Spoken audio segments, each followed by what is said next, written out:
Sit down if you want to. Right in the middle of what's going on. I'm in the middle of an interrogation. Take a seat, young Skywalker. The middle children of history, man. Middle of the day, Alfred. Please, take a seat there. Right now, I'm in the middle of nowhere. Stop the middle, it's a base hit! Meeting in the middle. Slide. They fought for the freedom of middle. The middle of The middle of a war! Freaking ridiculous! Why don't we have a seat and talk it over? No! Not the middle seat! Welcome to the Middle Seats Podcast, the best seat in the house for all things movies and entertainment. I'm your host, Andrew O'Shea. Welcome to the show. We have a lot to get to today. Let's meet our co-host. He's the man who you don't even need to say a word to just keep him in your heart. Mr. Nate Lungarini, how are you doing? Fantastic, Drew. Well, you took my bit. He's the guy who you would talk loud to get rid of, Mr. Jake Hensler. Hello. I thought I was the opposite. I'm the guy who talks loud and drives people away. That's fair. Yeah, it's fine. I guess they both work. Or speak loud to make sure I understand things. Why am I roasting myself? That's your job. You know how hard it is to talk with a whisper, like, on purpose? My throat hurts a little bit. I'm gonna have to go on the IL for the rest of this episode. I'm pussy? Oh, good lord. We are starting off right tonight. We are off and running. I think we all have a little bit of heat fatigue. It is sweltering in the Northeast. Yeah, I'm dripping sweat. This is what they call a heat wave, folks. Disgusting. Do the right thing style. Nate has AC at least. Jake is in a closet and he's shirtless. Yep. Yeah. It's like a Rocky montage for him. I just don't have AC. And I'm trying to be nice without the fan. So if I start to swelter and if I pass out of heat stroke in the middle of this episode, Nate takes over, just know you're getting a lesser quality of Nate will continue this show without us. Yeah. One man show. I can talk. It might not be good, but I can talk. Yeah. If you don't get the hint from my whispering, the Middle Seats Podcast is reviewing A Quiet Place Part 2 today. Our show is typically divided into 3 segments. Our first segment is Lobby Talk. Jake will introduce the topic in a bit. It's an exciting one. Summer movies are back. He'll get into the specifics of that in a moment. Then we've got our news segment where we go back and forth on several news stories. And then, like I said, we have our feature review, which is of one of the big summer movies that is kind of kicking off this season, A Quiet Place Part 2. So with that, I'm going to hand it off to Mr. Hensler for our Lobby Talk. Let's all go to the lobby. You're in the lobby? What do you look like? I will blow up the block before you can make the lobby. I'm so excited that movies are finally back, and especially that it's summer movie season. That's all I want to talk about. I just want to talk about movies. And Let's go. Yeah, that was really about it. Like I want to keep it simple. I want to keep it easy, and I figured let's just each touch on 2 movies that we're super excited about. One blockbuster that you listeners probably know is coming out, and then maybe one sleeper that you might not know is coming out. And we just gush and go to town. And I think, believe it or not, I think I'm most excited for, as far as blockbusters go, for The Suicide Squad, mainly because of the cast and James Gunn. The trailer looks super fun. It looks different, but like a better, good different than the original Suicide Squad. And I just love the shark and the starfish and James Gunn and John Cena and Idris Elba. Like, there's just so much to be excited for that I really hope they actually nail it this time. And James Gunn can... Imagine he was the one that got DC up and running. Everybody gushes over Zack Snyder. I think it's James Gunn. So I'm excited for that. Yeah. Nate, with your little chuckle, was that going to be your answer? No, I'm not on the DC train that much yet, but I do think it's hilarious that we can't get through a single episode without bringing up the DCEU in some I would love capacity. to, but... If Jake didn't bring it up, I would have, because that was going to be my answer initially. So I'm going to audible when it's my turn. But yes, I completely agree, Jake. Mm-hmm. It does look so much fun. Yeah. I mean, the first trailer for the first one did too, so I'm hoping I'm not fooled once and fooled twice, but I don't know. I think it looks good. Yeah, I mean, like, we talked about the trailer a couple episodes ago. I feel like this isn't, like, top on the radar for a lot of people yet. Yeah. They kind of did the initial, like, welcome to the marketing push when Godzilla vs. Kong came out, and they've kind of taken a step back and kind of let some other movies that we might be talking about in a couple of minutes take precedent in terms of getting their marketing out. Expect it to really ramp up in the next couple of weeks, and Warner Brothers bludgeoning you about getting excited for this movie. And I all you need is the name recognition of James Gunn in the cast for me, and I was in the trailer, sold me, as I talked about a couple episodes ago. I'm most psyched for John Cena, I think. I think he's going to be something else in this movie. Yeah, already got a spin-off plan for him. Yeah, potentially a goofier Captain America, which could definitely be fun. So probably more homicidal too, as well. And that, I would hope so. And that, yeah. You don't wear a toilet thing on your head and not be homicidal. Mm-hmm. And get an R rating. And get an R rating, right. Also that. Oh my God, I didn't even mention that. The R rating should be so much fun, especially with James Gunn. He's pretty out there with his humor and his blood and stuff like that. I hope they let him go to town with this movie. I really do. So I took Andrew's big one. I wonder if I'm going to take Nate's sleeper. But I'm really excited for The Green Knight. Ever since the trailer dropped, the cast, and it's the director of a very small movie called A Ghost Story, which I liked a lot. It's a very uniquely directed movie, also really well acted. I liked it a lot. I thought it was an interesting premise, had some interesting stuff to say. So the fact that he's going to do this Tale of the Green Knight, I can't even quite put my finger on what the entire thing is going to be like, and I'm just so excited for it. I love the feel of it. Every time I watch the trailer, it's really all about feel and tone, and I think it looks really kind of gritty and intense, but also in a fun way. And I'm really hoping I'm hoping it's good. I hope it does well. See, I didn't bother to list it as mine because I thought Nate was going to take it as his sleeper, because a couple of, I don't know if it was on the podcast or off the podcast, we talked about him being deep into the Green Knight Reddit, which I didn't know was a thing. I was going to bring that up momentarily. Yeah, the movies subreddit, just a topical one. I don't know if there's a subreddit for this yet, but who knows. They're all over this movie. They really dig the look of it, and the Reddit community definitely is my demographic. So yeah, I'm also excited for this one. This wasn't my pick, so don't worry, you didn't steal anything yet, Jake. Whew, but wipe the sweat off my brow, literally. Literally. Oh my God! Yeah. But yeah, this is a good A24 pick. Like it. Yeah. Even if you don't know movies too much, you might have heard that name slung around for the last couple of Oscar seasons. They've really picked it up in the last couple of award seasons, and yeah, this looks really cool, really creepy, but still high fantasy stuff, which is not a mix you see all the time. Almost looks like a horror movie in some parts. The word I would use watching the trailer is mesmerizing. It's got very captivating visuals, both in color and framing and stuff like that.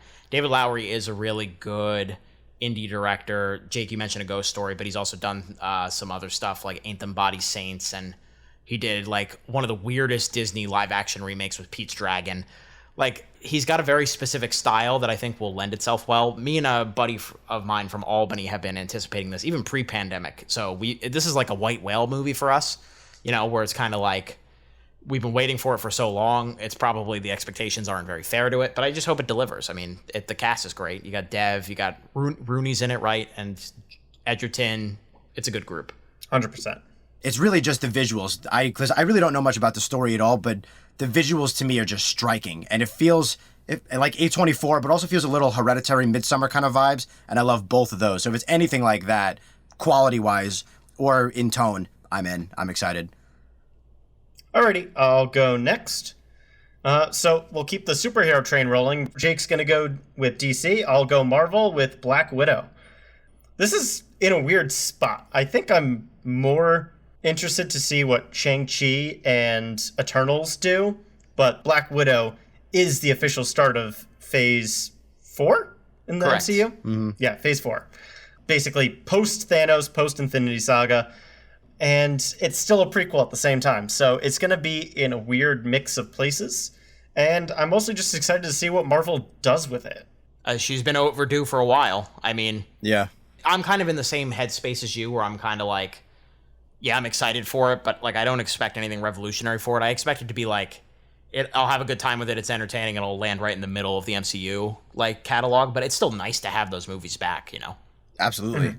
Yeah, if it's as good as like a Captain America First Avenger or something like that, I'll take it. Mm-hmm. It's another quality hit. And I was with you on that, Nate. I'm also very excited for Black Widow. I was kind of torn between the two, but I went a little rogue. Yeah. And like in terms of leads, I think Scarlett Johansson is the best female lead that Marvel has had. There's a couple up there that come close in terms of character development, but we've spent the most time with Scarlett as Black Widow here. So it's nice to see her finally get her movie now almost, a year and a half past when we were supposed to get it. Yeah. And they built a great support crew around her with Florence Pugh and David Harbour and Rachel Weisz. Absolutely. And there's no reason not to be excited when you see those names. Yeah, seriously. The only thing that doesn't get me hyped is the posters that have been pretty generic so far, but Marvel's already struggled with those a little bit. Yeah, the initial teaser was fine, but yeah, all the regular one sheets are like, yeah. I hope the action is good because it's like spy, top assassin kind of stuff. So I hope if we could get some Winter Soldier vibes too, that would be amazing. But even as far as the cast, I'm excited to get David Harbour into the MCU. I personally have a crush on Florence Pugh, but I also think she's a great actress. So I'm excited to see her in the MCU. Like, there's a lot to be excited for. Mm-hmm. All right, and then on to my sleeper hit, if you will. The trailer for this actually just recently dropped. Reminiscence is appearing to be some sort of weird memory-based time travel shenaniganry, starting Hugh Jackman. And if you watch the trailer and you get Inception vibes, you're not far off the mark because this is made by Christopher Nolan's brother, Jonathan Nolan. Yeah, and Lisa Joy is the big... I think she might officially be the director. She's the co-creator. Mm-hmm. So you got your Westworld vibes there. It looks mind-scrambly.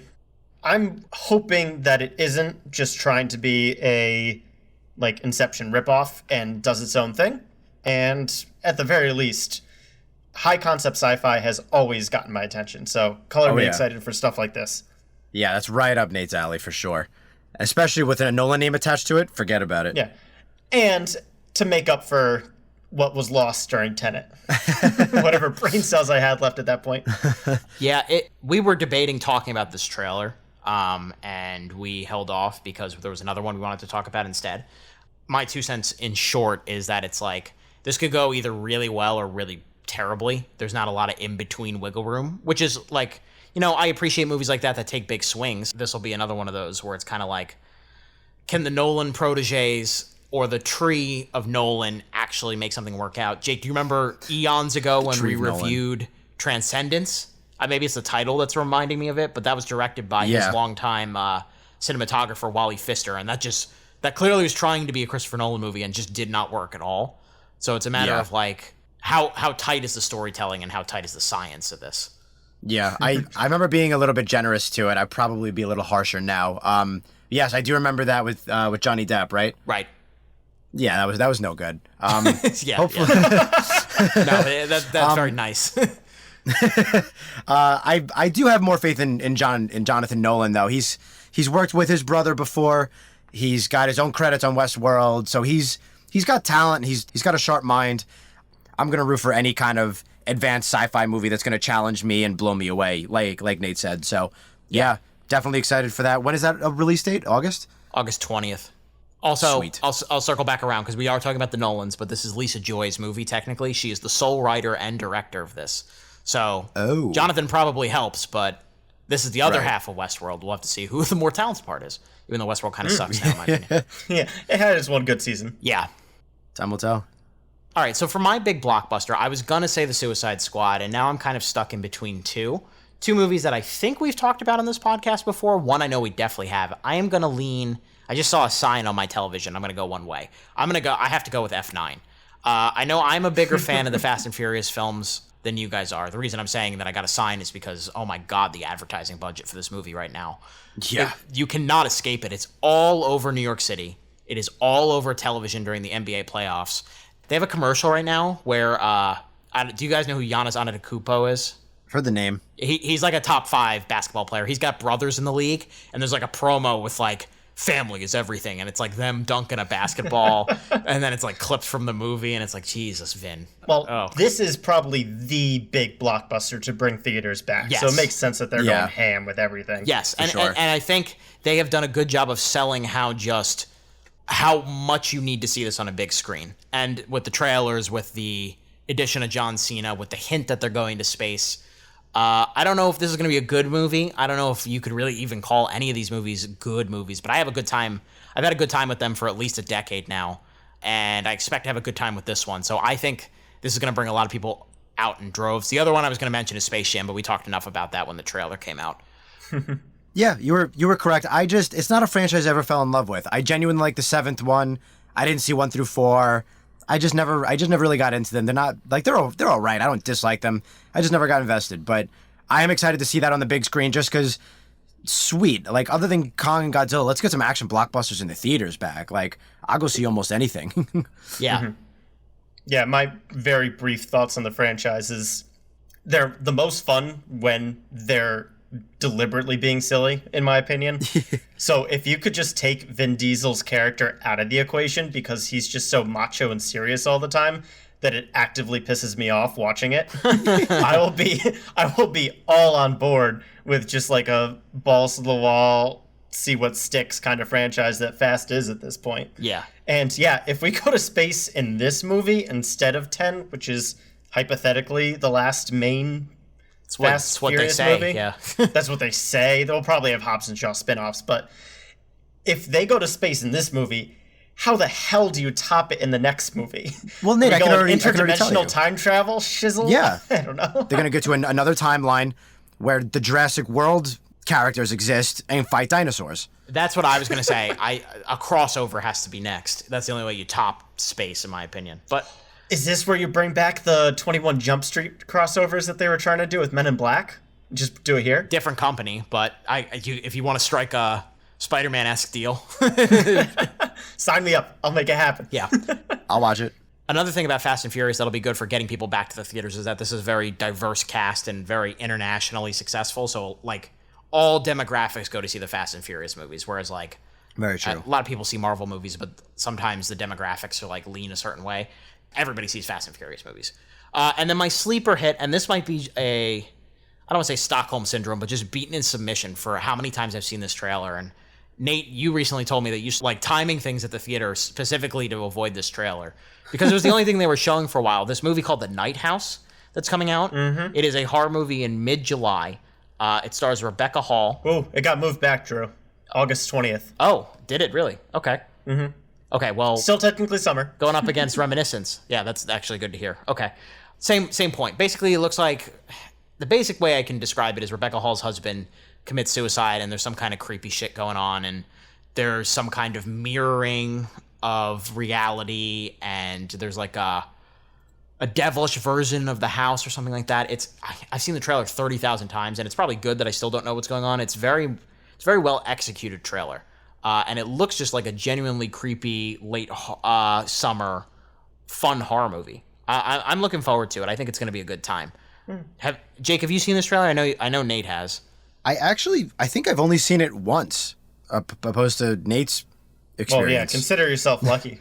It was the only thing they were showing in front of things in like March and April because nobody else was committing to coming back yet. So yeah, the only thing that I can't stand more than horror movies are horror trailers because they're designed to scare you, and I'm just trying to like get amped for whatever movie I'm trying to see, and then all of a sudden it's weird creepy faces and things popping out of the floorboards. And I'm just trying to eat my popcorn, bro. Nate's like, no, show the monkey and the lizard. I don't want this. Yeah. Show the monkey and the lizard. But yeah, in terms of this in particular, it's a lot of Us vibes, especially with all the reflections and whatnot that's going on. Like the dead husband's hiding this dark secret, and he built a whole secret separate house from his wife without her know-how somehow. Who knows? Actually, a lot of Insidious 2 vibes too, where like things in other dimensions are interacting with the one that we're watching from the character's point of view. It looks weird. It could be really good. The fact that it was originally slated for a July release and then got pushed back to August, despite having trailers since March, it feels like. Yeah. Does feel weird to me. I don't know if that's a sign of a good thing, a bad thing, or just a weird movie studio decision thing. I see it as a good thing because it means they want to get it some space so it can perform and not get smothered by like Space Jam or Suicide Squad. But also it puts it closer to like competition too. So I don't know. Mm-hmm. Yeah, the closer you get to October, the more you have to deal with the Halloween movies. Well, yeah, Candyman on August 27th too, as of now. So we'll see. Ooh, I just think the trailer is very effective, and even though I've seen it 30 times, it still grabs my attention pretty well. So I'm excited for that. Anything else to add to this, guys? We already brought up Candyman. We briefly brought up Space Jam. There's a lot to be excited for. And movies are finally back. Summer season is here, boys. Yeah. That'll do it for Lobby Talk. Let's move into our news segment. And this just in, a Newsbreak special report. I've just been handed an urgent and horrifying news story. This one's going to be quick because I didn't realize off top of my head that I would, one, be going last, and two, that this would be the first news item. So we're going to talk about it really quickly.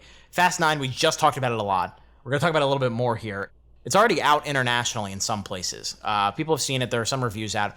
It is having this big mystery premiere at the Cannes Film Festival, of all places, coming up in a couple of weeks here. I think the only thing I have to ask you guys is, like, what do you think?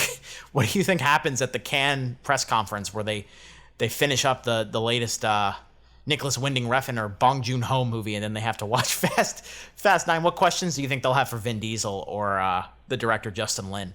What questions would you ask him, I guess? What family member are you closest to, hypothetically speaking? Yeah, right. There it is. That's the obvious answer. Yeah. I don't know. Oh, man. Yeah, this is just hilarious. What in God's name is this compared to the other indies that we just saw? It's just so weird. You gotta think it's probably the first John Cena movie to make it to Cannes. I was just gonna say I'm assuming half of them are gonna go, who is the villain? I don't know who that is. Mm-hmm. Yeah, like Drew, just for our less informed audience, also myself, like what movies have generally premiered at this festival? Well, there's a little movie called Parasite that won like the special award for Cannes. I forget the exact award it won. But that was where Parasite really started to pick up steam. It's so like some of these other movies, The Tree of Life by Terrence Malick, which was nominated for Best Picture, but is an artsy-fartsy movie. Amour, which was nominated for Best Picture, but is an artsy-fartsy movie. Blue is the Warmest Color, which is about like a 3-hour movie about lesbian romance. The Pianist, which a big artsy movie about the Holocaust. Pulp Fiction won in 1994. That's an outlier a little bit. Barton Fink, Sex, Lies, and Videotapes. Movies by like Soderbergh, Tarantino. No Vin Diesel in sight in these movies, folks. Yeah, I'm assuming all the critics and interviewers are going to be like, who are all of these people in this movie? Yeah.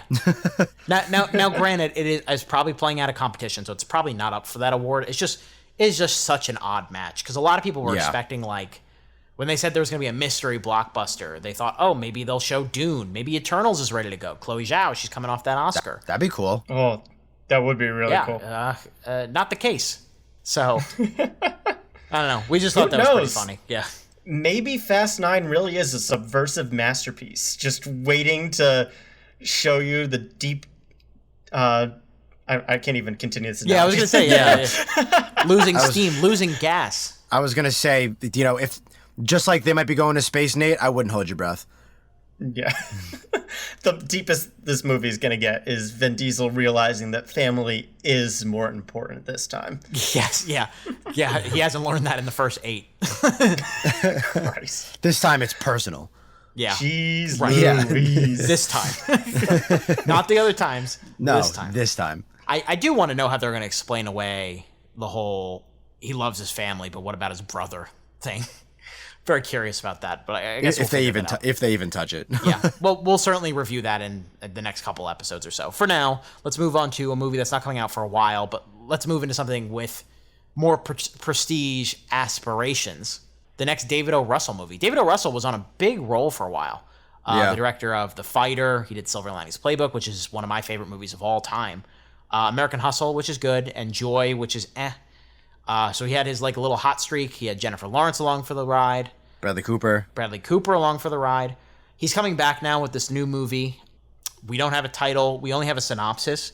A doctor and a lawyer form an unlikely partnership. But the thing that really catches your eye is the cast for this movie. Yeah. Let me read you off the names of the people that are in this movie so far. The big this week hook is that Taylor Swift was added to the cast, which, like, give or take whether you care or not. He's gonna yell at her like he's known to do, and she's gonna write a whole album about it, and she's gonna make millions off of it.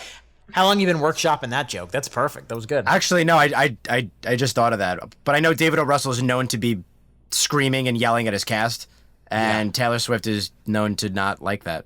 So. Yeah, I would assume that we'll she doesn't like getting screamed at. Yes. Yeah. She's not alone. The cast is Christian Bale, Margot Robbie, John David Washington, fresh off of Tenet, Rami Malek, Zoe Saldana, Robert De Niro, Mike Myers, Timothy Olyphant, Michael Shannon, Chris Rock, Anya Taylor-Joy, Alessandro Nivola, and Matthias Schoenaerts. Like, wow, Oh my what a gosh. list of people. Huge. Yeah, I thought you were gonna end 5 names ago. Yeah. So real quickly, before we're gonna play like a very quick game in a bit. Real quick impressions on David O. Russell and like what you've thought of his previous movies. Nate, why don't you start? Yeah, whenever you get big ensemble casts like this, my biggest fear is that instead of being introduced to characters, we're just get shown actors, and they don't break out of their mold too much. When you have individuals like Bradley Cooper and Jennifer Lawrence in Silver Linings Playbook, they kind of fall away into their respective roles, and you stop focusing on the movie star aspect of this. But when you have so many A-listers that all need so much screen time to share it kind of equally between all of them, you end up with what either is a great smorgasbord or like an all-you-can-eat buffet, then you stuff yourself on the first plate and you can't enjoy the rest of it, But assuming that this is at the high level of quality that the actors that are signing on tend to bring, like especially your Christian Bales, come on. Yeah. I don't think he's ever had a completely horrid movie, like a couple duds here and there. Terminator 4, but yeah. Well, even then, he's still pretty good in that. The movie around him isn't great. Agree to disagree, but... Okay, that's fine, whatever. In either case, you have high quality of actors, you have a high quality project lead here. This could be really, really fun. We'll just have to wait until we get a trailer, I suppose. Yeah. Yeah, Jake, I know you've been into these movies from him in the past. It's kind of like a tale of two careers, to be honest. Because he became a completely different person in 2010 when The Fighter came out. I like The Fighter and American Hustle. I only saw one each, but I liked both of them. I really love Silver Linings Playbook. That's an amazing movie. And he does get good performances out of his actors. I know he also has a great BoJack joke. There's your another bingo. Whatchamacallit, Princess Carolyn and BoJack are on the phone, and when BoJack picks up, all he hears is Princess Carolyn's baby crying. And then she chimes in and goes, sorry, I have the baby with me. And he goes, oh, yeah, I thought David O. Russell was on the phone. Or something like that. I'm like, I got to kick it at it because he's known to just always be yelling and always crabbing about something. But he gets huge people to keep working with him, so I guess he does something right. But yeah, that being said, if this cast doesn't get you excited and this guy's previous work doesn't get you excited, drama aside, this has the makings of being really, really good and really, really interesting. And it also always makes me wonder, when this many top-notch actors sign on, you got to wonder how good the script is, right? I mean, there's got to be a reason all these people are signing on for this. Yeah, unless there's just signing on for the notoriety of his name. But I agree. When you look at the sheer number of people. Yeah, there must be something meaty here. Mm-hmm. Right, like Chris Rock doesn't have to disrupt his day to go work with David O. Russell. There must be something good for him. Same thing with Taylor Swift and, a couple of other people. Mike Myers, who hasn't worked besides Bohemian Rhapsody for a decade. Yeah, that's a weird one. He sticks out. Yeah. Which, like, that's a juicy thing, too. So I want to play a quick game, guys. This is just a gut reaction, yes or no. There is a lot of, like, super team casts being built up. And keep in mind the names I just said from the David O. Russell movie. And I'll give you a movie, and I'll read off the cast. Is this cast better or worse than the David O. Russell movie? Basically, we're trying to figure out, like, which is the most anticipated in terms of acting going forward. So we're going to start with one coming out in October. Dune has a really good cast. It's got Timothée Chalamet, Rebecca Ferguson, Oscar Isaac, Josh Brolin, Dave Bautista, Stellan Skarsgård, Zendaya, Jason Momoa, Javier Bardem. Better or worse, the David O. Russell movie, Nate? Worse, but not by much. Jake? Agreed, worse, but I might be more excited for it. All the same. Right, but like because of the cast or because of the... No, I'm excited for that because of the premise and the director. Cast, I would say slightly worse just because, I don't know, Bautista and Momoa aren't bad actors, but I think they're more charisma than anything. I think David O. Russell's movie has a lot more quality talent to it. Yeah. I'll sign on to that too, but also bringing up what I said earlier, where actors are disappearing into their roles, I really get that sense from Dune, especially from the costuming and all the stuff going on there. Yeah, okay. These next ones, one sentence each on them. Okay. Nightmare Alley from Guillermo del Toro, Bradley Cooper, Cate Blanchett, Willem Dafoe, Toni Collette, Richard Jenkins, Ron Perlman, Rooney Mara, David Strathairn. Worse. Ooh. That's an interesting one, but I'm going to say a little bit worse as well. But same thing, it's close. I would agree. Just right on the border. It's very close. This is the big one that I think will determine whether it's a champion or not. Don't Look Up, the Adam McKay movie coming out later this year. Jennifer Lawrence, Leonardo DiCaprio, Cate Blanchett, Rob Morgan, Meryl Streep, Jonah Hill, Timothée Chalamet, Ariana Grande, Himesh Patel, Matthew Perry, Ron Perlman, Chris Evans, Mark Rylance, Michael Chiklis. Jeez. That's a tough one. Oh, you got Leo in there. And Leo only works like once every 2 years. Yeah, and McKay acquired Jennifer Lawrence in the trade from a Russell. Mm-hmm. Yeah. I think I'm slightly more excited for that. And even having Adam McKay's name attached to it, too, makes a difference for me. I think he's a little bit more reliable. And I think adding Meryl Streep and Cate Blanchett is pretty huge. Yeah. So. Yeah, I would agree. Damn, that's the closest one. I think that's the winner. I vote for that one. And then one more, Thor: Love and Thunder. Chris Hemsworth, Natalie Portman, Tessa Thompson, Christian Bale, Chris Pratt, Jamie Alexander, Palm Clementif, Dave Bautista, Sean Gunn, Bradley Cooper, Vin Diesel, Jeff Goldblum. Only because we know what all those actors are already doing in the movie, save for like one or two newbies to that scene. Less excited, but that is another redonkulous cast here. And that doesn't even count like the cameos from apparently Matt Damon and Melissa McCarthy and whatever's coming up. Mm-hmm. Yeah. Yeah, and Taika too. Didn't even mention Taika as an actor. Backstabber. Right. All right. The point of that conversation, a lot of good cast coming. Movies are back. Movies are so back. Woo. Thank God. Speaking of movies being back, we've got another summer movie to talk about that we didn't talk about earlier. We're really comprehensive. We're going to talk about like literally everything for you guys. Yeah, you should tip if you get a chance. Let's talk about the trailer for M. Night Shyamalan's latest, Old. No kids allowed on the beach? What?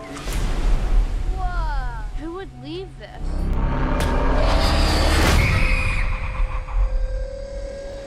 Body has decomposed. How quickly can that happen? 7 years. Trent! Kara! Come here! Hey, have you seen my children? Mom? I'm right here. What's happening to us? Whatever's happening to us is happening very fast. I'm scared! We have to get off this beach. We're here for a reason.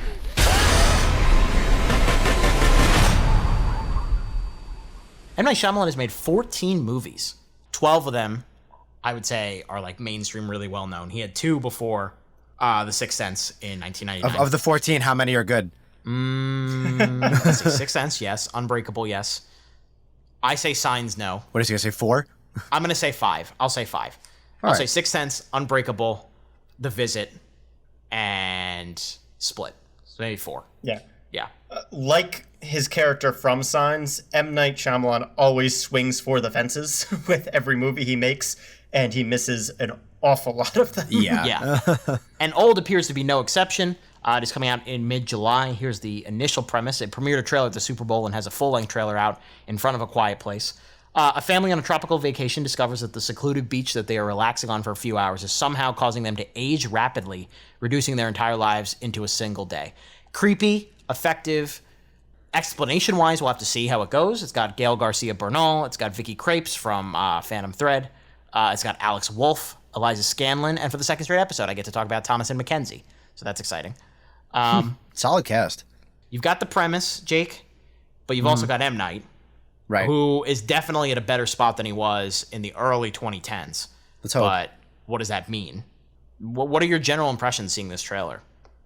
I don't think I will ever not be intrigued by M. Night just because the things he's accomplished. I mean, obviously you got to factor in his lows, but his highs are pretty high. So I will always be intrigued by him. Also, because like Nate said, he always swings for the fences. So even if it's bad, it's going to be an interesting, talkative bad. But that being said, the trailer, I think, same thing, looks interesting. Very interesting premise, per usual. I also think it feels a little bit tense. You know, like I could see when people discover what's going on or what's starting to go on, getting tense and, you know, inducing panic. So I hope he can nail all that as a director.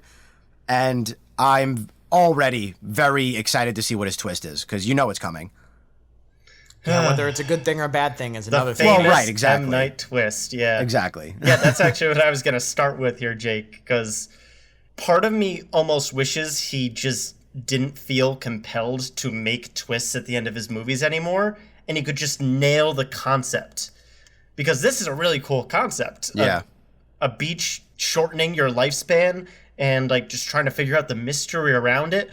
It doesn't need to have a whole gotcha twist at the end. You can just make a good horror thriller movie of these characters going through this very traumatic experience. Yeah.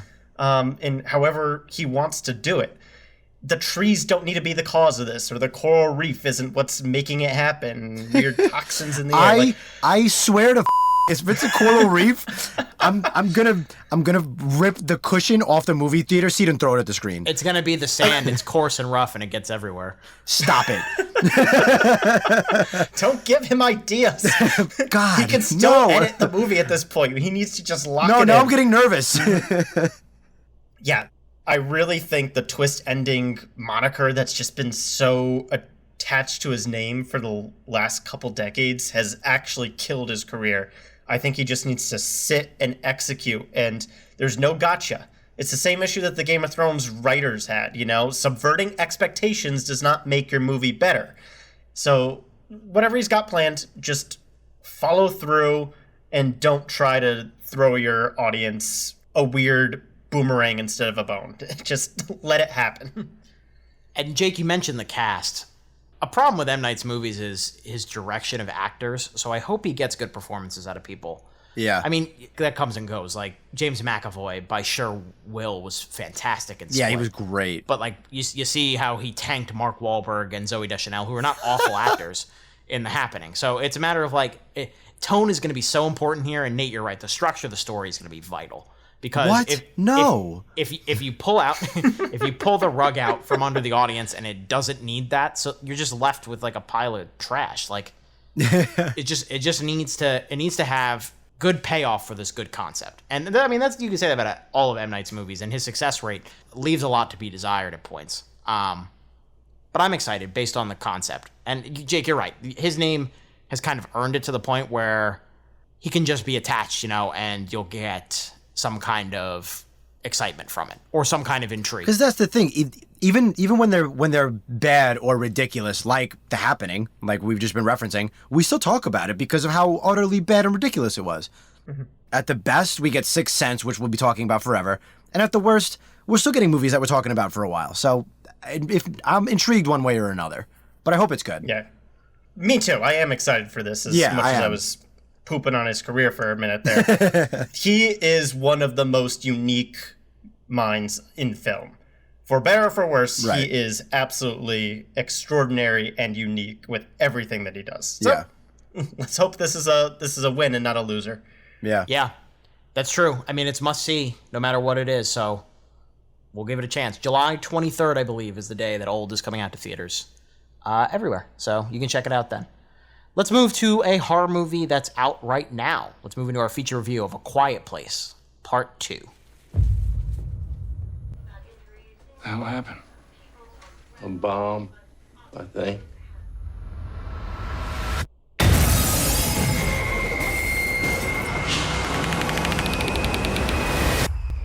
don't know why you came all the way up here. There's nothing left.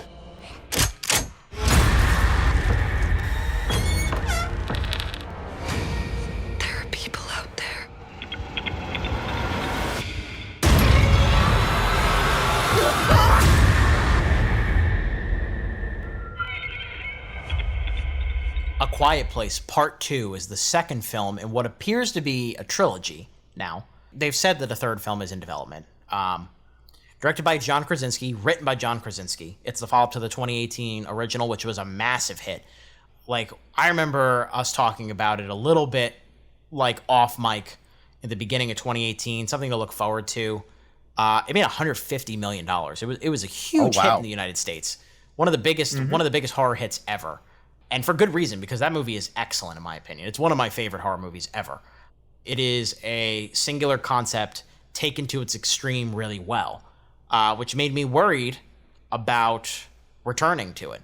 There's no way to talk about this movie, even non-spoiler, without getting into spoilers for the first movie, because it takes place right after. So if you've not seen the first A Quiet Place, you should watch it. It's a good movie. But tune out for a couple seconds. Okay. I'm going to read the synopsis here. Following the events at home, the Abbott family, now sans John Krasinski, who died, at the end, sacrificing himself at the end of A Quiet Place to protect his kids. You've got Emily Blunt. You've got Millicent Simmons, who is an actual deaf actress playing a deaf character. And you've got Noah Jupe. And you got their little baby, their little babe, who was born in the middle of the first film in an absolutely terrifying scene. They are leaving their farm home and trying to figure out what's going on in the outside world. They come across an old ally played by Cillian Murphy. Remember, at the end of the first one, they found out a way to beat these creatures who listen to sound and hunt by sound, and now they're going to try to utilize that and get that message out to people. It's basically the basic premise. It ends up being kind of it feels like an episode of A Quiet Place season. Is it a good or bad episode? Is that a good or bad thing? Does this movie deliver on what you wanted it to deliver on? Nate, what did you think of A Quiet Place Part 2? All right, yeah. In terms of the first Quiet Place, I do thoroughly enjoy the movie. I don't think it's perfect. I don't think I would call it one of my favorite horror movies of all time. But it is, like you said, Drew, a really cool, creative concept, and they run with it in really creative ways to tie it all into a very nice, tight package. So when you have a nice, tight package, do you need a second one? And I think this movie answers that question pretty confidently. I think they did a good job setting up more of this world, more of these characters, and more stuff to do in a way that didn't cheapen the original, which is honestly all I really had hoped for. I don't think it's as good of the first one because it loses a little bit of that novelty, but it really isn't that far off. And like the characters are still fun, the monsters are still really scary, and even though we know what they look like now and how they operate, there's still creative ways that they implement them and the worlds that you have to navigate all silently. We won't go from like scary house to giant warehouse factory in this one. There's more on the road segments this time around. And all in all, it just kept a good concept and took it in new directions. It was a pretty solid sequel. So color me fairly happy with Quiet Place Part 2. Jake, what about you? Yeah, same. I like the first A Quiet Place. I didn't fall in love with it like some people did. Not adding you, just in general, Andrew. I do think it's good. Same thing, really good concept. Well done. There was just some nitpicky things for me that added up in the first one. But as far as A Quiet Place 2 goes, I liked it. I had a really good time with it. I like them similarly, for sure. But some of the things that this one does compared to the first one, I don't know, sometimes better, sometimes worse. I think you do miss John Krasinski's character for sure. But I do like Cillian Murphy quite a bit. And I like that whole storyline of, I mean, we'll go more into it, but the thing that they do with him and John Krasinski's daughter in this movie, I like that whole storyline. And I like the direction it takes. I like the adventures they end up going on. I like all the character work. Like, for a horror movie that is not a lot of dialogue, it's pretty well written. And it's definitely well directed. Like, I'm really enjoying seeing Krasinski's career take off in different ways. I think he acts well in the first A Quiet Place and the little bit that he's in this one. I think he's directing and writing really well. Like, I'm excited to see where else he goes. Yeah, overall, well done. I liked A Quiet Place too, for sure. And there's only so much I could say without spoilers, so I'm excited to go in further. I think I echo a lot of what you guys are saying. I think I was a little higher on the first one, but I think I am with you guys on this second one. So it's a bigger step down for me, but that is by far not a negative. Like, the first film is a royal throne for me. Like, it is. I was astonished by how much I enjoyed that movie and how much it affected me emotionally. This one is just a really good exercise in tension. It does a lot of the same stuff that the first film did in terms of how it manipulates sound, how it looks. This movie is gorgeous. It was very clearly shot on film as opposed to digital, as you can tell from the grainy, physicality of the image and the frame. And it's very clear that Krasinski, he's talked a lot about how this movie is like his Jaws, which obviously if he grew up with Jaws, it was such a big deal to him growing up. And so many people of his age growing up and seeing a movie of that caliber of suspense just take over the history of film, and just to have your chance to make a film of that kind of caliber and of that kind of style is terrific. This movie is really well paced. It's really well directed. The acting actually even takes a step up, I think, from the first one, particularly from the children. Second there. Millicent Simmons, who I was impressed with in the first film. I don't think it's too much of a spoiler to say she takes on a bigger role here, and I thought she was terrific. She does so much with obviously not being able to use her voice as a deaf person growing up in this world. Yeah. She is just excellent. And I also was very impressed with Noah Jupe, who didn't have as much to do in the first one, but gets to step up here a little bit. Emily Blunt kind of recedes into the background a little bit, but still does some really good work. And I think that's a very conscious decision by the movie. I want to get into in spoilers to talk about why they did that scripting-wise. There are a couple of things. Jake was talking about nitpicky things that bothered him in the first one. I didn't really have those. I did have them here. They're like typical horror movie things. But overall, I was very satisfied. I think this was a really solid and welcome sequel, especially given how often things like these go wrong. We've talked about this numerous times, sequels just trying to replicate the first or even going off on their own path and not even feeling like the first. This hits like a really nice sweet spot where it feels like its own thing, but it also feels like a nice continuation. And it makes you excited for what's coming up next. Yeah, and agreed. It's. I remember when they announced a sequel, I was kind of like, oh, all right, I guess I'm not surprised it did really well at the box office. We'll see what happens. It was very justified. Like you were saying, very justified sequel. It didn't feel forced. Like the story went in a natural and interesting direction. Or a lot of that works because of the adventures they go on and the character work that they do. So, yeah, well done. And if they can keep this up, I'm excited for a third. I want to talk about Cillian Murphy a little bit. Both as an actor, for those of you who don't know, he's probably best known as a Christopher Nolan collaborator. Well, actually, he's probably best known for a show I don't even watch. People are obsessed with Peaky Blinders. Yeah. I've never seen that show, but he is apparently the lead in that.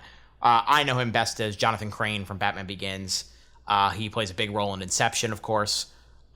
He's a big role in Dunkirk. But like he is such an integral part to this movie, and he kind of steps in for Krasinski's role, because we see Krasinski at the beginning when they do the prologue of how things got to this point, which we'll get into the specifics of that later. But do you think he was able to fill that role well? Do you think he plays kind of a different role, Nate? But he's definitely going for a different role, in my opinion. But it's very referential to John's role. They talk about the dad character from the first movie all over the place in this movie, almost to the point where it got annoying for me. Like they talk about like how great of a dad he was and like how he was in the community and that sort of thing. And I'm like, okay, that's fine. We only really got to know him from the first movie, and like the little bit that they add to the prologue here. And yeah, he's a cool character, but he's not like the epitome of fatherhood that they build him up to here. So Cillian Murphy's character definitely references Lee a lot in this movie, but his role is definitely much more of, I want to say like the cynical man in this movie.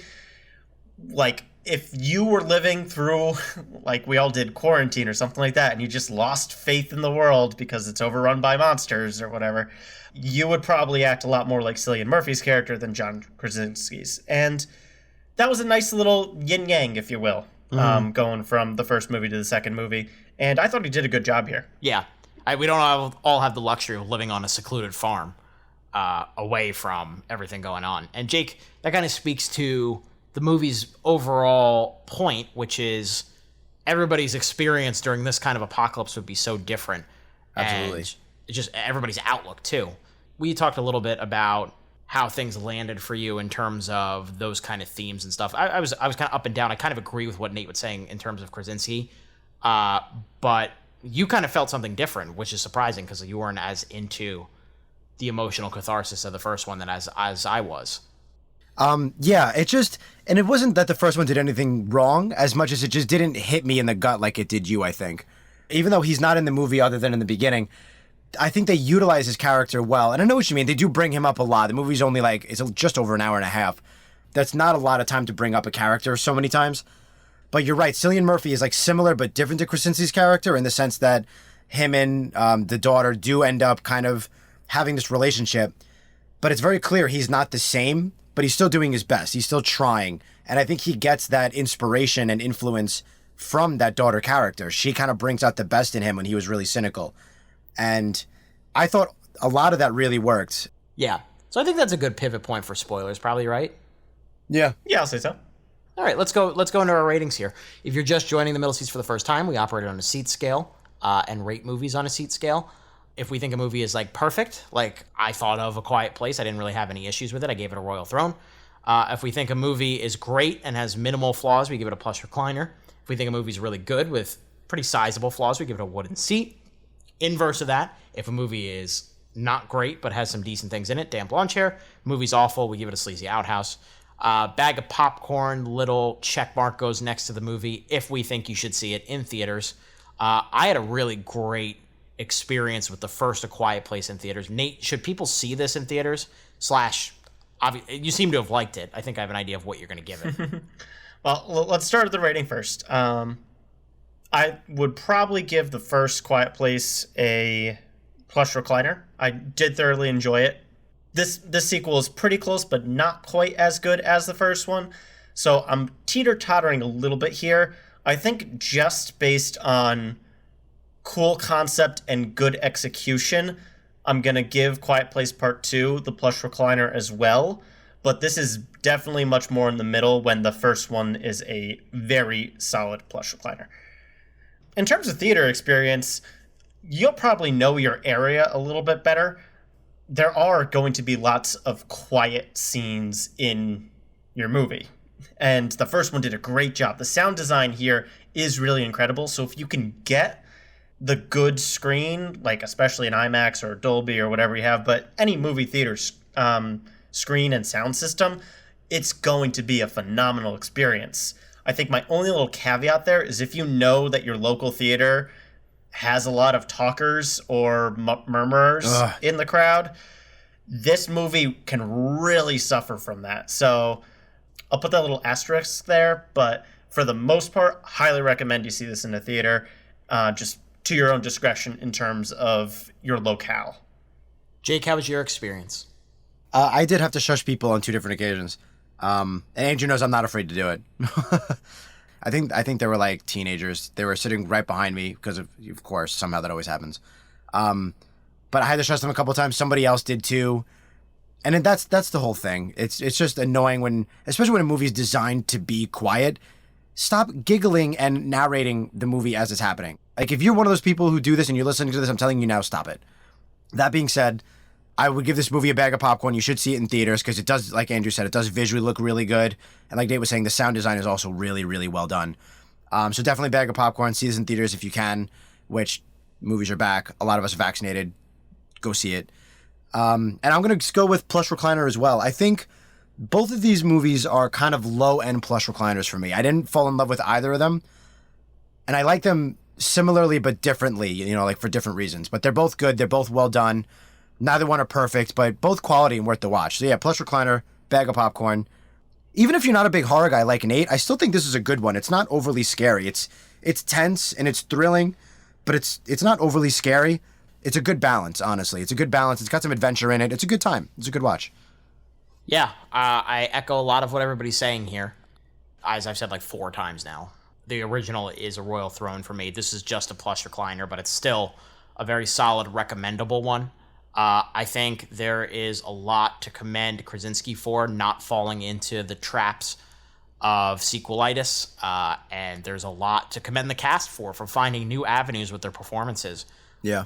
This is just a really effective film for what it's trying to do. I want to once again shout out the score by Marco Beltrami, because I found that again very butt clench inducing. You know what I mean? Like there's not a lot of sound in the rest of the movie, but the score is working overtime to pull you in and grab you with the tension and stuff like that. And that's just a really good way to describe how this movie's technical elements work in unison to make for just a very enjoyable experience. I don't think this is as emotionally effective as the first one, but I do think it is as resonant. I'm still thinking about it like over a week and a half after seeing it. And I have toyed with seeing it again because I think it is such a compact and quick experience too. And I would agree. Make sure that you get a good audience for this. Don't be afraid to speak up. I actually did some shushing, Jake. There you go. I was hey, there you go, not Drew. loud, but enough that people heard me. Like dude, it's called A Quiet Place. Like, come on. Like, Yeah. this is not your living room. I know people are out of practice now, but come on. No. Don't backtrack and defend them. We all know how to act in movie theaters. We're not idiots. It's true. Yeah, I mean... Well, yeah. they are idiots, but they still know how to act in movie theaters. Yeah, true. Yeah. Anyway, so 3+ recliners across the board. If you haven't gotten the hint yet, Quiet Place Part 2 is very much worth seeing in theaters. So give that a chance if you can. That'll move us into our spoiler section. If you have seen the movie, join us there because we're going to be talking about some specifics. Whoa! Oh, spoiler alert. Spoiler! Spoiler! Excuse me, spoiler alert. I think where I want to start, guys, is the beginning, because I think there's always a little bit of nervousness for me when we have some kind of post-apocalyptic concept and we see how said thing came to be, because oftentimes it's not as satisfying as you want it to be. I thought he did a great job with this opening, both in the way he shot it and both in the way that he escalates the tension of what the hell is going on, Can you imagine how chaotic that would be? Oh, yeah, 100%. I think it was one of the strongest scenes in the movie, for sure. If not the strongest scene, in all honesty. Like, yeah. The idea of everyone at a baseball game looking up and going like, I don't know what I should be doing. I just can't be here right now. Yeah. Escalating to people running and getting in cars and driving off as fast as they can. Just felt so raw and real. Yeah. That had some of the best sound design in the movie because they kind of like use the audio level as your kind of character indicator, if you will, where depending on how loud the voices were or what you were hearing was which character you were focused on, whether it was John Krasinski's dad character or the deaf daughter character. And just switching constantly between all that and all the chaos just was completely enveloping. I was wrapped up in that moment. I forgot I was in a movie theater for a little bit. Those kind of moments are always so awesome to be in. Yeah. And I really love that he took his time with it, too. It wasn't just like he shows up to the baseball game and stuff starts falling out of the sky. Like, he's saying hello to people. He's grabbing fruit from a marketplace. Like, he captures the whole day, the whole essence, the whole tone. And then a little bit into the scene, and then all of a sudden, everybody just looks up to the sky and is like, right, like, nobody's running at first, but it's clear you should probably get out of here. And then the panic induces. It's just so well paced. It's so well done. Like Drew was saying earlier, like masterclass of tension there, just like Jaws. Mm-hmm. Yeah, good for Krasinski. And I think what these two movies do really well, and it's a phrase I've been searching for this entire time talking about it, it weaponizes things that are just normal in our everyday life. Like when that cell phone goes off when they're hiding in the bar or the coffee shop or whatever, it's a sound you hear all the time. It's just like, oh my God, this is... And as effective and as ruthless as these creatures are, like Nate said. By the way, CGI looks way better in this one. Clearly got an upgrade of a budget. And the fact that they're showing them during the day, it says all I need to say. Yeah, but like, so in the first one, like a lantern falls over and it makes the loudest glass breaking sound you've ever heard in your life. In this one, a cell phone goes off and it like costs the entire bar, except for Krasinski and Simmons, their lives, basically.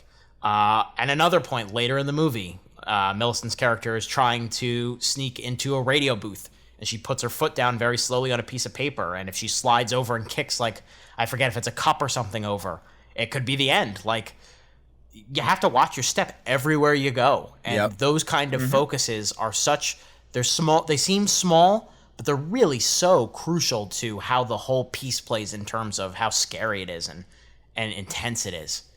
Yeah, he does a great job at making, like, very small, little details very important, because any sound can be it. I guess to pivot a little bit here, also toward the opening, when they're leaving that house and they find the big kind of warehouse factory place, they spring a trap and bottles shake and it's really loud, and they realize, great, and they have to run. And then the kid gets caught in a bear trap, and obviously he's going to scream. Gruesome. So brutal. There's no possible way you don't scream in pain and terror from that. But at the same time, you're like, oh my God, this is just this is the worst scenario possible. This is just the worst. Like, you already know what's coming because you sprung the first trap. Now you're in a bear trap and you're screaming. Like, there was a slight part of me that was like, I know Emily Blunt as his mom is not going to let him go. But there's a little part of me that was like, maybe they do. He's a goner, this kid. Like, I don't know what happens. They have the infant too. Like, yeah, there's 2 other kids to protect. What do? This kid's in a bear trap. He's screaming. It's over. Like, I don't know. It's really tough. By the way, very well-behaved baby for the most part. Yeah. And that's kind of the nitpicky things you have to get past a little bit. I mean, you had to get past that in the first one too, when she gives childbirth, but.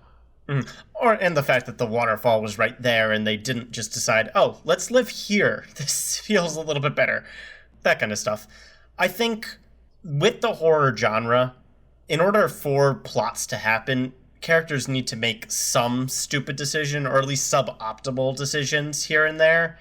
And I think this movie and the original, and honestly, I feel like a lot of good horror movies of the last 5 years have gotten just better at making those decisions feel more genuine. Yeah. There aren't too many moments of like, why are you going into the basement? It's clearly haunted. Don't move into the house that has already killed 5 people. That's happening less and less, which makes me feel really good for horror. Yeah. And shocking it took this long. Yeah, who knew? Good characters make good movies. I'm okay giving a movie like a couple passes for stuff like this in order to get the plot going when they don't feel so out of left field. And I think this movie does a good job with that as well. Yeah, I do think there was more of that stuff here than in the first one.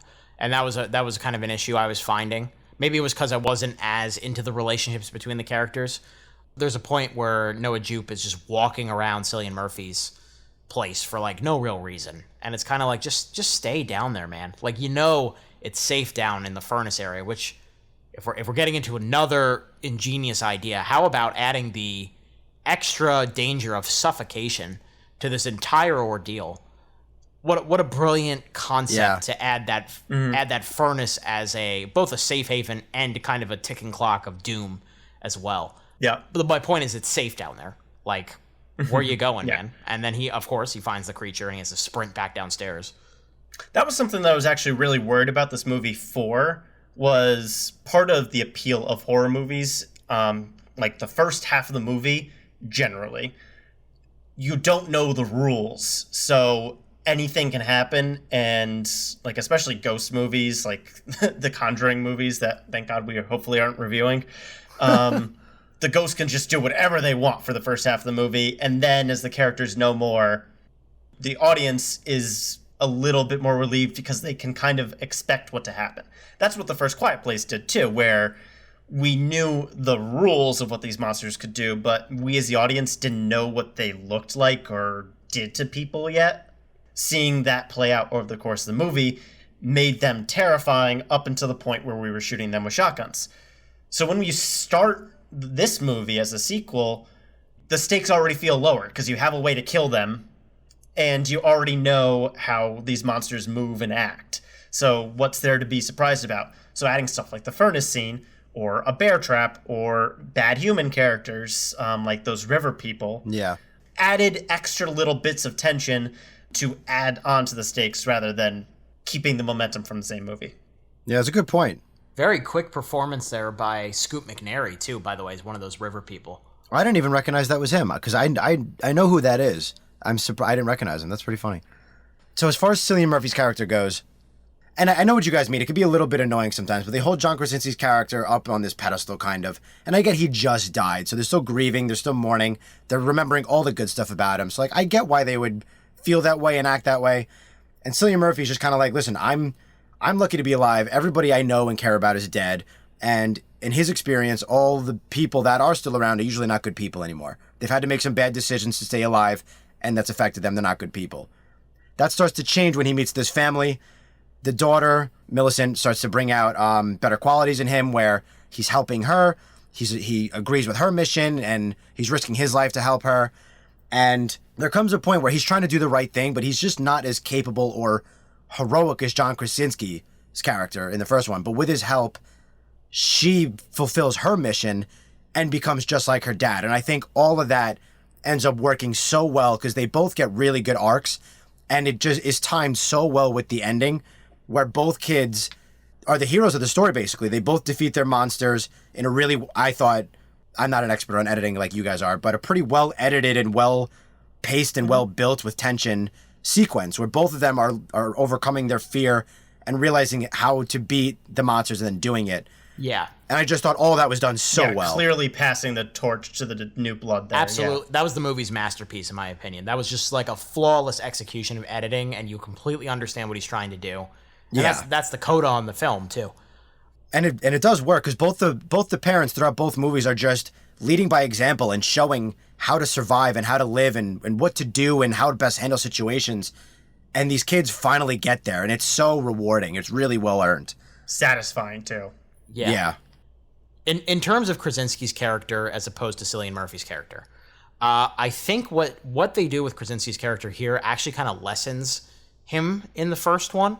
They portray him to be this kind of like angelic, like did no wrong, had all of his moral priorities on straight, and that makes him more two-dimensional. Listen, he's taking care of his family, but he's not gonna go out of his way to help anybody else. Like remember when they encounter that old man in the forest, and that old man he tries to commit suicide by screaming, and there's no intention to help him. There's only an intention to save his son. You know what I mean? But like the way it sounds like, the way that they're describing him, I'm not saying he wasn't a good man. Like I just never got that impression, and the way they talk about him. 100% agree, Drew. Like he's like hometown hero, and we get a little bit of that from the prologue of this one, but that wasn't enough to just be constantly referencing him the whole way over. And I think part of it just turns me off because he both wrote and starred and directed. It just seems like he's patting himself on the back a little too much. Yeah, I would agree with that. We got to wrap up soon. Jimon Hansu we haven't even talked about at all. Because he's only in it for 5 minutes. That was a surprise for me. I thought he was going to have a bigger role. Yeah, me too. I did feel like they wasted him a little bit. I get the point of his character. He's just kind of like a plot device, though. Yeah. Yeah, I would second that. The town was a little weird. I think the movie was trying to explain it like they needed to hide this riddle to come to the island, so that way everybody didn't do it, and you avoided that like ferry incident that's referenced where just everyone was trying to get off the coast and everybody died because of the monsters kind of thing. Yeah. But having like a riddle over the radio just seemed kind of, I don't know, like adventure movie-ish for me, and that's not the realistic tone that everything else was. And then for everyone on the island to just completely forget all the monster rules, it's only been, like half a year in movie time? I forget exactly. I think they said it was about a year. I think a little bit over a year, yeah. Okay. Like, I don't know, it felt out of universe. It felt like its own I did kind of like that premise, though, because I've always thought about that in zombie movies. Like, I'm assuming zombies don't swim, so that would be the first thing that I would do. Get a boat, find an island somewhere, and then make trips back and forth with the boat. So when they introduced that, I was like, cool. I like that idea. I like the fact that they incorporated it.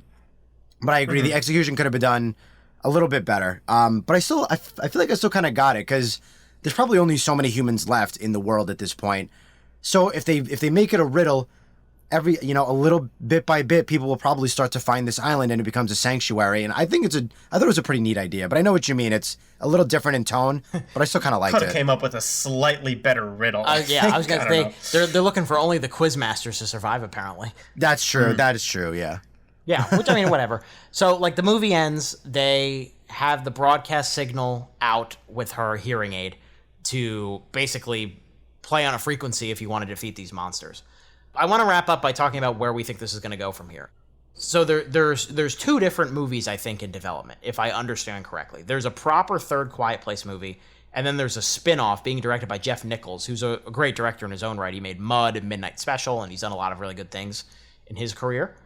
Where is a third proper Quiet Place movie going to go? All right, so the first movie ends with them defeating one monster. The second one is a way for them to defeat probably a zip code's worth of monsters. So is the third movie going to be them trying to rid the world of monsters. That seems like the logical next step for me. Or I don't know if this franchise has like the cojones to be like, we gotta save the world here. But that seems what it's trying to build itself up to. So we'll see if our leads can handle that type of endgame stakes and whether this doesn't feel too corny. Jake, you said war, and I mean, like, this has been such a personal story up to this point. Can they pull that off? No, I don't think it's going to be an actual war. But I kind of agree with what Nate said, because I guess kind of like a war tactic, you know, like some people invented guerrilla warfare to win wars. They're going to have to invent some kind of thing where they blast sound at them, and then somebody ambushes the monsters and takes them out with guns, and start that kind of thing, I guess. Probably pretty violent, but that's how I would imagine it going. And then they probably figure out a way to evacuate monsters out of a town and make one whole town a safe haven, and then they broadcast that to the whole state and states nearby and things like that, and then eventually has a ripple effect throughout the world, and that's how the movie ends, something like that. Yeah, so that's what makes me nervous a little bit, because I'm kind of like, that's so different from everything they've done at this point. They've earned my trust a little bit, like, because I didn't think they could even make a second one work very well, and they found a way to do it. But but it wasn't because they didn't divert too far from what they'd been doing before. That sounds like it would be a big diversion. Agreed. So we'd have to see. I guess you gotta end trilogies. You can't just like leave it at this point these days. I want Krasinski back though. But I don't know if he's gonna want to do it. Is the thing. We're gonna have to wait and see on that one, I think. Yeah. I think my one like special request, John, if you're a listener, is I'd like to see like variations of the monster, you know, like in zombie movies you get different tiers of zombie. I would be okay with seeing like if these are really alien creatures, maybe they got different types of xenomorphs just waiting in the wings, like we have aquatic ones or there's an overlord like somewhere. Cave-dwelling ones, like really big ones. I don't know. Like we know what the monsters look like now from 2 movies. So their horror luster is a little bit lost now. So I'd like to be surprised or freaked out or scared by something new, but still in the same Quiet Place world. My 2 cents. And it can't just be a bigger one. It's got to be more creative than that. Yeah. Yeah, I would hope so. Nate's like, just do everything Army of the Dead didn't do. And explain the gosh darn robot zombies. Damn it. Yeah. All right, I think we should wrap up here with our Quiet Place Part 2 review. Nate, you're on a roll. Why don't you give your final thoughts? Alrighty, yeah. I was pleasantly surprised that this one was able to stand to the first one, which a creative movie in its own right that, despite some horror tropes and some like weird faulty logic that you can find in any movie if you stare at it long enough, was still an entertaining, good ride that focused more on suspense and thrills and less on just creepy horror and jump scares, which I always appreciate as the scaredy cat of the group here. So Quiet Place Part 2 was a very solid sequel.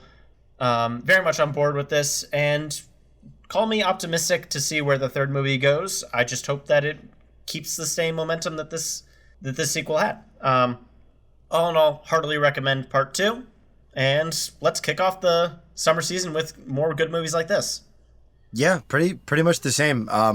Pleasantly surprised, excited for Krasinski and you know the cast that he's working with here as a whole. I liked all of the acting. I like Krasinski's writing and directing. I didn't think it was a necessary sequel. They proved me wrong. I thought it was totally justified, well earned. I really care about these characters even more now. Held up to the original, which was already very creative and quite literally original. It was a very different kind of concept, and yeah, it was really well done. And I hope we can keep getting horror movies like this. You know, not only like yes, original in concept, but also well executed. You know, like I don't want horror movies that are just like we went through this phase of horror movies that were just jump scares and people being idiots, and I'm glad we're moving away from that. So yeah, Quiet Place 2 is a breath of fresh air. It's officially a pretty good horror franchise. I'm officially on board for a sequel, and I'm cool with wherever they're gonna go. They have my trust now. Go see it. I think we've seen a big trend now in the last 5 to 10 years, like Jake is saying, where horror movies have become more conscious of what they need to do to be good movies too. And I think the Quiet Place duo here are the poster boys for how you do the mainstream version of these horror movies, like beyond like an It Follows or The Witch or Ari Aster and Jordan Peele's movies. Right. So the Get Out and Us are also good examples of that. But what I'm saying is like A Quiet Place and A Quiet Place 2 are like blockbusters at this point that, you know, Krasinski is so good at developing tension like they used to do in the 70s and the 80s before they had these jump scare heavy films, but also finding a way to weave the story in and make you invested in the story. Do I think this one is as good as the first? No. But do I think it is more than worthy as a follow-up? Yes, and I think you should see it. And I think all of us would agree that A Quiet Place Part 2 is very good.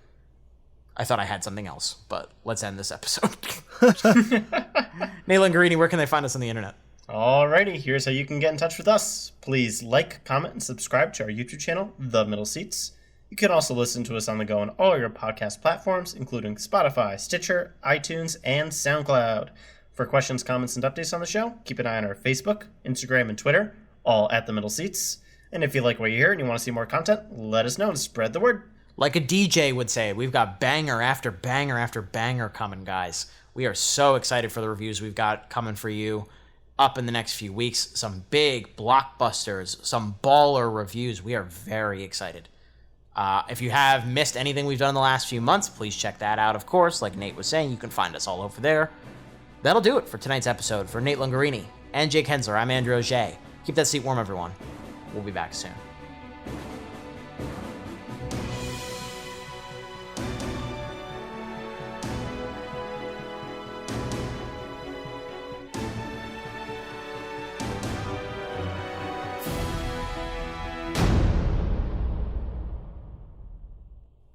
Let's all go to the